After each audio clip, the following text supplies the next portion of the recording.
Bienvenue dans la deuxième partie de cette mini-série sur les compresseurs de ton dans Darktable. Il s'agit donc de Filmic et de Sigmoid. Et dans cette partie, on va regarder comment les logiciels commerciaux gèrent la conservation des couleurs quand on augmente l'exposition, la compensation d'exposition d'une image. On a vu que ça pouvait poser des problèmes dans Photoshop et Affinity. On va regarder Lightroom classique, on va regarder Capture One et on va regarder Photolab de chez DxO. Et puis, à la fin, on ira voir comment Darktable se débrouille. Allez, c'est parti. Regardons d'abord dans Lightroom. Donc, j'ai le même gradient. J'ai fait une copie virtuelle pour comparaison. On va augmenter l'exposition de 3 tranquillement. Et on voit ici qu'il n'y a pas de problème. Une espèce de couleur jaune qui arrive. Je vais taper 3 directement. On a une bonne conservation de la teinte orangée. Et de la teinte bleue, là, c'est un c'est une graduation, un gradient assez doux. Je veux revenir au point de départ. Donc, qu'est-ce que je fais? Je vais faire un masque au... Bon, je pourrais faire un dégradé. Un dégradé. Je pense que si je vire tout par là, j'ai un dégradé qui prend tout, comme ça. Voilà, c'est ça. Et je vais baisser mon exposition. Et je vais essayer de retrouver mon image de départ. Alors, le mieux, c'est de taper -3 dans la boîte. Voilà, c'est vite fait. +3, -3. Je compare avec mon image de départ. Je ne vois aucune différence. Donc, un bon point pour Lightroom, bonne conservation des valeurs. On est dans quelque chose qui semble être quand même linéaire, là. Regardons dans Capture One. 2 photos, une copie virtuelle de l'autre. Je vais augmenter l'exposition de la première. Et là, le choc est assez grand puisqu'on voit du jaune apparaître. Il n'a rien à faire là.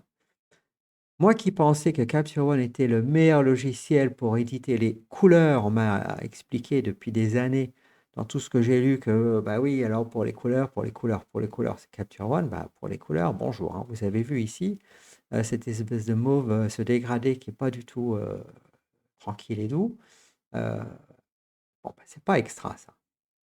Si je fais un ajustement, je vais inverser le masque, comme ça de vide je viens à plein, je vais baisser de 3, je retrouve un peu mes couleurs orange, je vais taper -3. Il semblerait qu'on ait la même photo de départ, mais quand je compare, en fait, on s'aperçoit que non, surtout dans le coin en haut, ici à droite, je ne sais pas si vous le voyez, là j'ai un orange bien vif, et ici je suis parti dans un jaunâtre. Bon, ben voilà, et ben, un mauvais point pour Capture One au niveau de sa capacité à gérer l'exposition. Passons à Photolab. Donc ça, c'est Photolab 6. J'ai une photo et une copie virtuelle. Je vais enlever Smart Lighting. Je suis en anglais, hein, mais bon, ça, c'est pas très, très grave. Exposition +3. On regarde. Est-ce que... On va se passer d'un coup, tiens. Est-ce qu'on a une conservation correcte? C'est un petit peu jaune, ça, hein. Je sais pas, qu'est-ce que vous en pensez? Si je mets à +2, si je mets à +2, et si je regarde Lightroom à +2, bah, je vais faire sur la ici, à +2, c'est très orange, c'est moins orange. Bon, je ne sais pas, un peu suspicieux, ça conserve un peu, c'est pas aussi bien, hein, que Lightroom ici. Regardons ce qui se passe quand je mets un ajustement local. Je vais faire... Est-ce que je peux faire un gradient de bas en haut? Mais je mets le gradient tout en haut. Voilà. Et je vais baisser l'exposition de 3. Je sais pas, je crois qu'on ne peut pas taper le nombre. Bon, c'est pas grave. -3. Voilà, je suis tombé dessus. Alors, je compare avant, après. Et là, franchement, je ne vois pas la différence. J'ai bien retrouvé mon bel orange ici, bien, bien lumineux. Bon, donc celui-là, on va lui donner bah, une note entre les deux, mettons.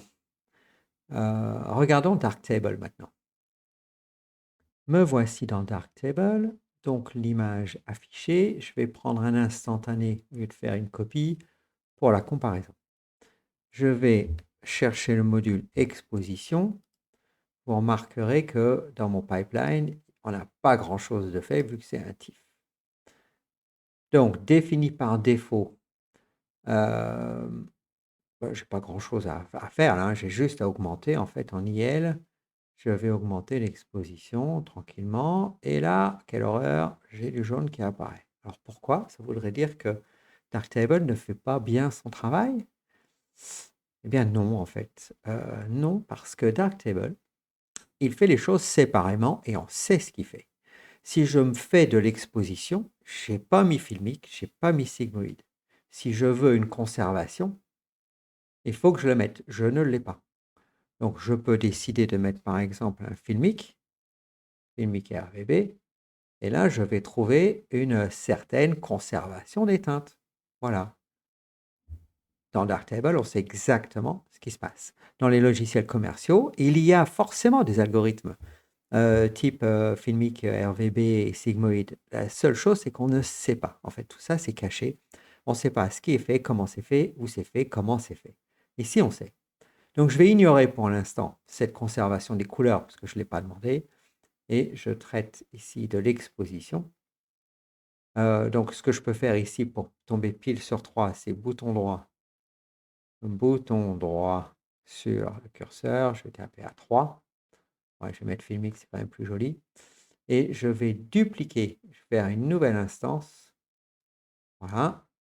Et maintenant, je vais baisser mon exposition et je retrouve mes belles teintes. Je vais donc cliquer bouton droit, -3, et je retrouve quelque chose qui ressemble à mon image de départ. Je regarde l'instantané, avant-après, et là, j'ai une différence, une petite différence de luminosité qui n'est due finalement qu'à filmique. Voilà, regardez, j'enlève filmique pour la conservation. Et voilà, filmique, en fait, il a des modules de conservation des couleurs, de transformation. On verra ça en détail plus tard. En tout cas, ici, on a bien quelque chose qui est linéaire. Donc, peu importe où je suis, j'arrive toujours à garder mes données. Il n'y a rien de transformé. Je n'abîme pas les données de ma photo. Avant d'avancer plus loin sur le module filmique ou sur Sigmoid, il faut quand même savoir que pour que ces modules-là fonctionnent, il faut que l'exposition, elle soit placée au départ.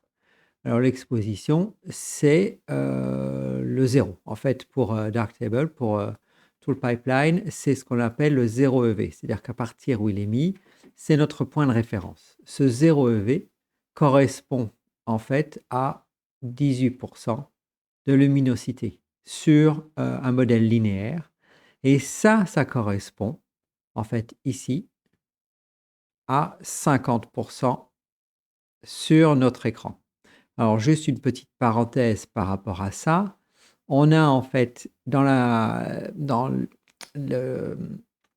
le système d'Ansel Adams, la zone système, je cherchais mes mots, on a typiquement 10 zones du noir au blanc.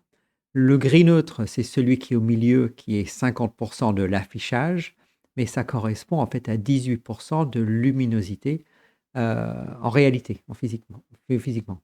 Alors nos yeux ne voient pas de manière linéaire, nous on voit de manière logarithmique.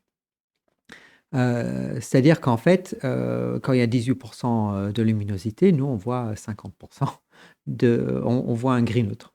Voilà, donc il y a une fonction qu'on appelle EOTF en anglais, donc c'est Electro Optical Transfer Function. Il doit y avoir une traduction en français.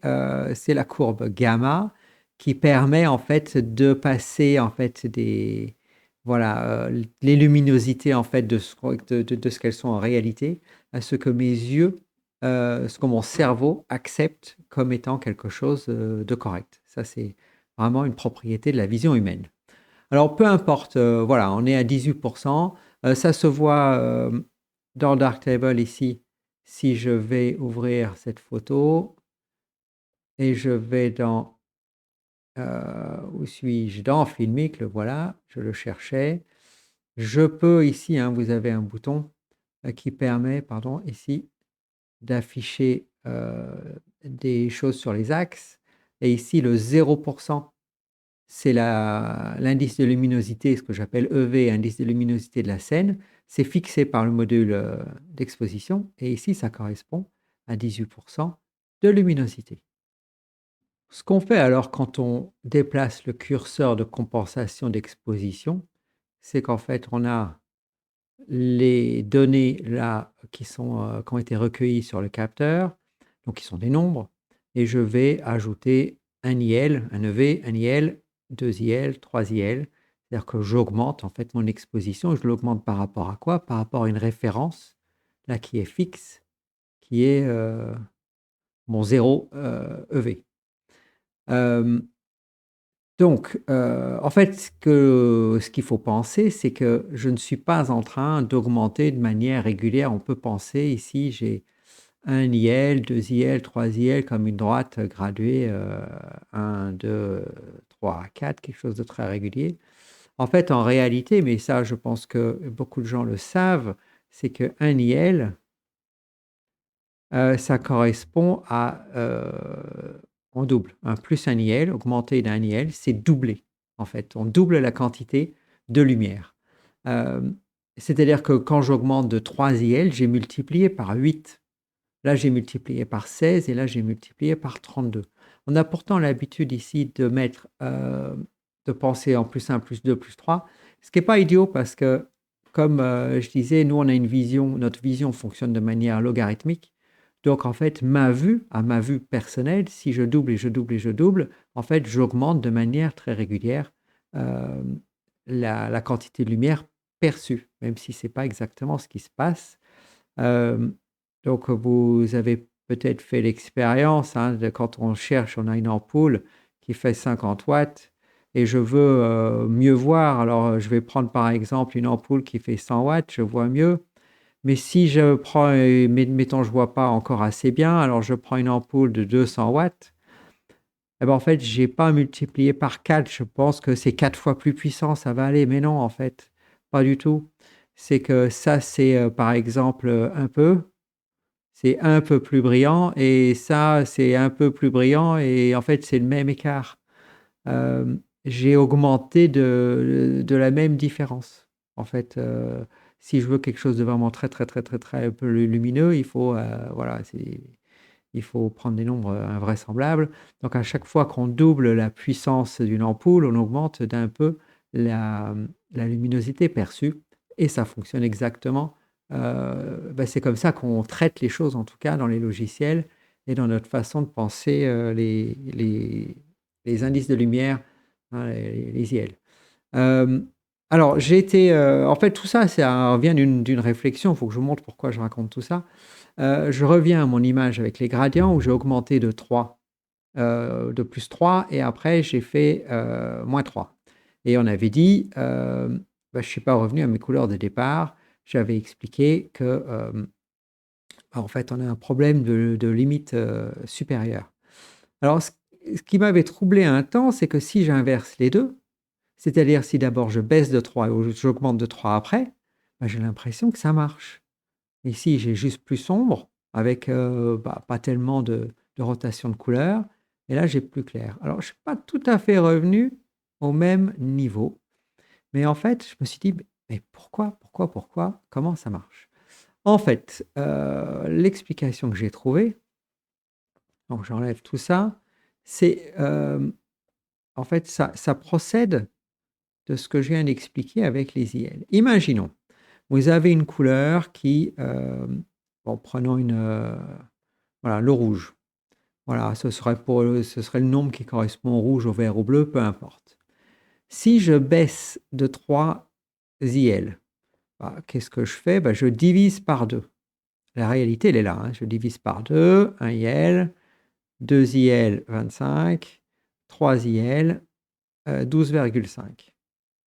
Alors si le logiciel fonctionne bien avec des nombres décimaux, il va garder des chiffres après la virgule et ça va marcher, parce que quand je vais doubler, je vais revenir fois 2 fois 2 fois 2, j'ai rajouté mes 3 IL et je suis revenu au départ. J'ai pas de problème en fait de relation, il y a pas de blocage en fait parce qu'à force de diviser par 2, bah, j'atteins jamais 0. Donc les seules erreurs que je peux avoir, c'est des erreurs d'approximation dans les calculs et les chiffres après la virgule. Donc ça, en fait, ça explique pourquoi. Et dans l'autre sens, hein, je redis rapidement, mais si je fais x2, j'obtiens 200. Je refais x2, bah, ça bloque à 255. Et je refais x2, bah, non, en fait, il n'est pas là. Je refais x2, il reste sur lui-même. Et après, bah, ça, c'est mes plus 3 IL. Et puis, si je redescends de 3 IL après, j'ai 255. Bah, là, je divise par 2, j'arrive à 128. Je divise par 2, j'arrive à 64 et je divise par 2 et j'arrive en fait à 32 et j'ai perdu de la luminosité. Je suis parti de 100, j'arrive à 32 et je perds la luminosité. Donc bien avoir en tête qu'augmenter la luminosité, augmenter la compensation de 1, c'est doubler. On vient de voir que dans Darktable, le travail relatif à la scène permet non seulement de conserver les données intactes quand on augmente l'exposition de l'image, mais en plus, là on a vu avec Filmic, mais c'est pareil avec Sigmoid, ça permet aussi une bonne conservation des couleurs.